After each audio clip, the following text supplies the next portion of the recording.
Good morning students. कल हमने ethanol के बारे में जाना था, आज हम जानते हैं एथेनोइक अम्ल। एथेनोइक अम्ल का फॉर्मूला क्या रहता है? CH3COOH। इसका मतलब ये कार्बोक्सिलिक ग्रुप है। COOH कौन सा ग्रुप होता है? कार्बोक्सिलिक। तो फॉर्मूला क्या है? CH3COOH।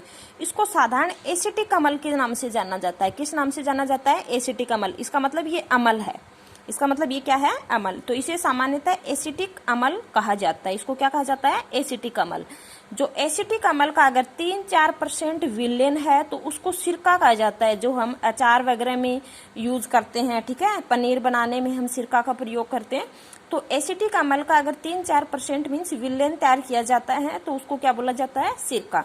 तो एसिटिक अम्ल का 3-4% विलेन को सिरका कहा जाता है। जो शुद्ध इथेनोइक अम्ल होता है मीन्स जो शुद्ध CH3COOH होता है उसका टेम्परेचर बहुत कम होता है, मतलब 290 केल्विन। 290 केल्विन इसका मतलब कमी है, सेल्सियस में देखेंगे तो इसका मतलब 290 केल्विन कम है। तो जो अगर ठंडी हवा होगी मीन्स सर्दी के मौसम में ये क्या हो जाता है? ऑटोमेटिक जम जाता है। ठीक है, क्योंकि इसका मेल्टिंग पॉइंट कम होने की वजह से, गलनांक कम होने की वजह से, और इसीलिए इसलिए को क्या बोला जाता है? गैसेल्स एसिटिक। देखो, शुद्ध एथेनोइक अम्ल का गलनांक 290 केल्विन होता है। जो शुद्ध एथेनोइक अम्ल होता है उसका गलनांक कितना होता है? 290। इसलिए इसी कारण से इस ठंडी जलवायु में यह जम जाता है, और ये ठंडी जलवायु में क्या हो जाएगा? जम जाएगा, और इस कारण से इसे गैसेल्स एसिटिक अम्ल कहा जाता है। ठीक है, और ये एक दुर्बल अम्ल होता है। जैसे हमने प्रबल अम्ल और दुर्बल अम्ल जाने थे, तो एसिटिक अम्ल क्या होता है? एक दुर्बल अम्ल होता है। हम कैसे चेक करेंगे? पीएच पेपर से भी हम चेक कर सकते हैं। उसके कलर के हिसाब से हम ये बता सकते हैं कि प्रबल है या दुर्बल अम्ल है। अगला है एथेनोइक अम्ल। अगला है कि एथेनोइक अम्ल की अभिक्रिया मीन्स किस तरह की अभिक्रिया? पहली है एस्टीकरण। एस्टीकरण का मतलब ये है कि इसमें एस्टर बनेगा। क्या बनेगा? एस्टर। एस्टर क्या होता है? RCOO। ठीक है, RCOOR ये होता है एस्टर ग्रुप। क्या होता है? RCOOR एस्टर ग्रुप होता है। तो जब एथेनोइक अम्ल की अल्कोहल के साथ अभिक्रिया करवाते हैं, जब एथेनोइक अम्ल की अल्कोहल के साथ अभिक्रिया करते हैं तो क्या बनता है? एस्टर बनते हैं। तो एथेनोइक अम्ल की अल्कोहल के साथ अभिक्रिया करने से एस्टर बनता है। तो पहले हमने क्या ले लिया? एथेनोइक अम्ल। एथेनोइक अम्ल क्या होता है? CH3COOH। और अल्कोहल कल ही जाना था हमने CH3CH2OH, इथेनॉल जिसको हम बोलते हैं। ठीक है, तो जब इन दोनों की अभिक्रिया करते हैं तो एस्टर बनता है। कैसे बनेगा? जैसे CH3COO, क्योंकि ये अम्ल है तो H पॉजिटिव आयन देगा, और इसके ऊपर क्या जाएगा? Negative charge. ठीक है, इसके ऊपर क्या जाएगा? Negative charge. ऐसे ही जो है ये वाला, तो CH3CH2, इसको मैंने इस तरह से लिख लिया CH3CH2OH। तो यहां से H पॉजिटिव और OH आयन दोनों मिलके क्या बना लेंगे? H2O बना लेंगे, और दोनों को साथ जोड़ दो तो CH3COO CH2CH3। तो यही बन रहा है CH3COO CH2CH3 और प्लस H2O। ठीक है, कैसे बना? जैसे मैंने इसको इस तरह से लिख लिया। ठीक है, इस तरह से लिखा CH3COOH और प्लस OH इधर लिख लिया, और CH2CH3 भी इसको उल्टा घुमा दिया। तो यहां से H2O तो निकल जाएगा, H2 निकल जाएगा, H और OH, और क्या बन गया? CH3COO CH2CH3। तो यही तो है CH3COO CH2CH3 प्लस H2। तो इसमें देखो ये R हो गया।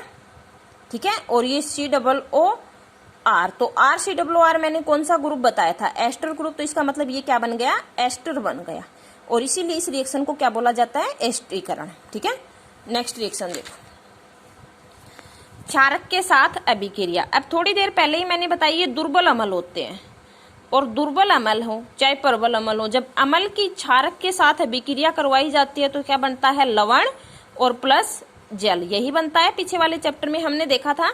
तो लवण और जल। तो इसका मतलब ये है कि जब एथेनोइक अम्ल की क्षारक के साथ अभिक्रिया करवाएंगे तो क्या बनेगा? लवण और जल। तो एथेनोइक अम्ल क्षारक के साथ अभिक्रिया करके क्या बनाएंगे? लवण और जल बनाएंगे। जैसे हमने एग्जाम्पल लिया CH3COOH, क्योंकि एथेनोइक अम्ल के बारे में, प्लस क्षारक हमने ले लिया NaOH। क्या ले लिया?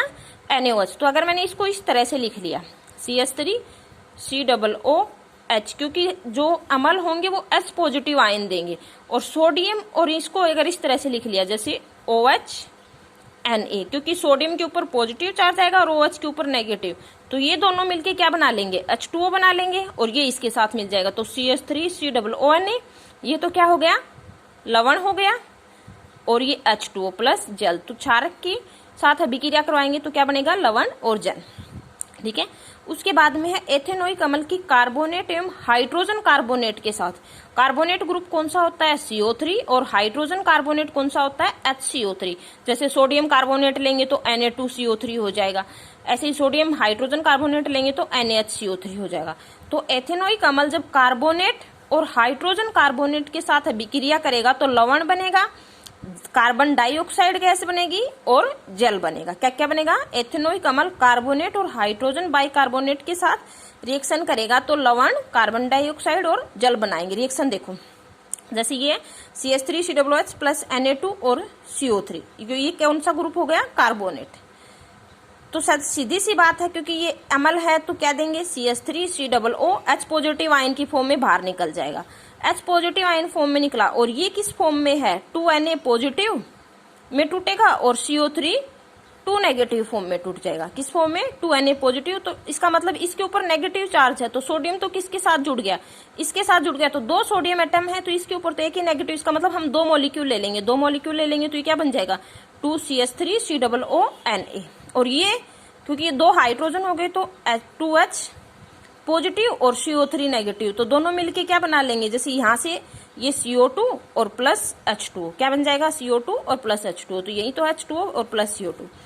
ऐसे ही जैसे बाइकार्बोनेट लिया CH3COOH प्लस NaHCO3, तो ठीक वैसे ही रिएक्शन होगी। CH3 इसके ऊपर नेगेटिव चार्ज आएगा और इसके ऊपर पॉजिटिव, सोडियम के ऊपर पॉजिटिव, तो सोडियम किसके साथ जुड़ जाएगा, नेगेटिव वाले के साथ, तो CH3COONA। एक तो ये बन गया। अब ये बना H पॉजिटिव और प्लस HCO3 नेगेटिव। तो अब ये है, दोनों मिलके क्या बना लेंगे, H2CO3, और ये वीक होता है तो किस फॉर्म में टूट गया, H2O और प्लस CO2। किस फॉर्म में टूट गया, H2O और प्लस CO2। तो आपको ध्यान रखना है, कार्बोनेट और बाइकार्बोनेट के साथ रिएक्शन करके लवण, जल और कार्बन डाइऑक्साइड, क्षारक के साथ अभिक्रिया करके लवण और जल बनाते हैं। ठीक है।